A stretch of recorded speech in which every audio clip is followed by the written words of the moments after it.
ملګرو نن به تاسو سره د پخلی ویډیو نشر کوم. موږ سره اوسئ. موسم خو لیدای شئ ډېر یخ موسم دی خو خسته نور شته دی. ګورو پخلی کې به تاسو ته خیر دا دی نن ټماټر د خیر سره راغستي دي، ټماټر دی، پیاز دی او بیا سره چرګ دی، نو هغه به تاسو سره شریکو.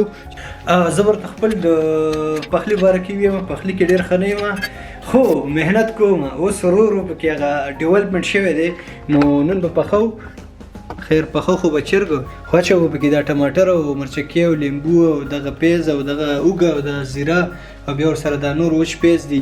مثال دغه ټول به اچو، یو شی به ترې جوړو. مقصد پوه شوې؟ ما ته پته لري چې څه ورې جوړېږي. ما خو دا غټ غټ پوټي ور ویشته تاسو ته به ښکاري.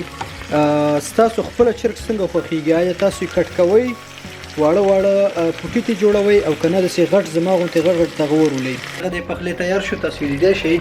زبردست هغه ټماټر هم پکې ښه زبردست سره شو، ورڅخه برابر دي. او هیله لرم چې ویډیو هم خوښه شوې داسې به نور پخلي ویډیوګانې تاسو سره نشر کوم.